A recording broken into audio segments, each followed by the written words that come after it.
ইরানের বিরুদ্ধে যুদ্ধ করতে এসে যুক্তরাষ্ট্র কি নিজের পায়ে নিজেই কুড়াল মারল? একদিকে আকাশচুম্বী যুদ্ধ খরচ, আর অন্যদিকে অস্ত্রের মজুতে টান।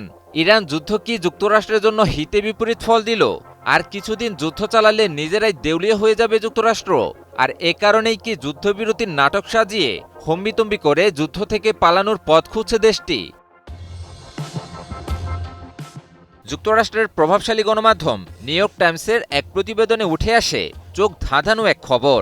ইতিমধ্যেই ইরান যুদ্ধে ৩৫ বিলিয়ন মার্কিন ডলার খরচ করেছে যুক্তরাষ্ট্র। ওদিকে অস্ত্রের ভাণ্ডারেও টান পড়েছে ব্যাপকভাবে। অথচ দীর্ঘ ৪০ দিনের ধ্বংসাত্মক সংঘাত থেকেও যুক্তরাষ্ট্রের প্রাপ্তি প্রায় শূন্য।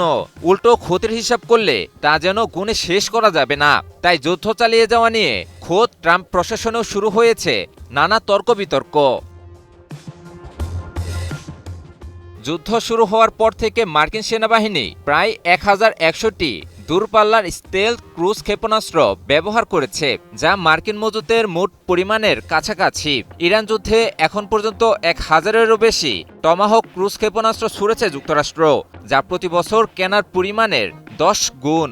এমনকি ১,২০০টিরও বেশি প্যাট্রিয়ট ইন্টারসেপ্টর ক্ষেপণাস্ত্র ব্যবহার করেছে যুক্তরাষ্ট্র, যার প্রতিটির মূল্য $৪০ লাখ বেশি। যদিও ৪০ দিনের দীর্ঘ সংঘাতে খরচ নিয়ে হোয়াইট হাউস কিংবা মার্কিন প্রতিরক্ষা দপ্তর পেন্টাগন থেকে সেভাবে কিছুই জানানো হয়নি, তবে দুটি স্বাধীন গবেষণা সংস্থা বলছে ইরান যুদ্ধে খরচ হয়েছে ২,৮০০ কোটি থেকে ৩,৫০০ কোটি ডলার, যা গড়ে প্রতিদিন প্রায় ১০০ কোটি ডলার। যুদ্ধের প্রথম ২ দিনেই ৫৬০ কোটি ডলারের অস্ত্র ব্যবহার হয়েছে বলে জানায় প্রতিরক্ষা কর্মকর্তারা। ফলে একদিকে আকাশচুম্বী যুদ্ধ খরচে হাবুডুবু খাচ্ছে বিশ্বের সবচেয়ে বড় সামরিক বাজেটের দেশ মার্কিন যুক্তরাষ্ট্র, অন্যদিকে অস্ত্রের মজুতে টান পড়ায় দিশেহারা মতো অবস্থা যুক্তরাষ্ট্রের। বিপরীতে যুদ্ধের প্রাপ্তিও শূন্য। ফলে ইরান যুদ্ধ যেন রীতিমতো গলার কাটা হয়ে ঠেকেছে যুক্তরাষ্ট্রের জন্য।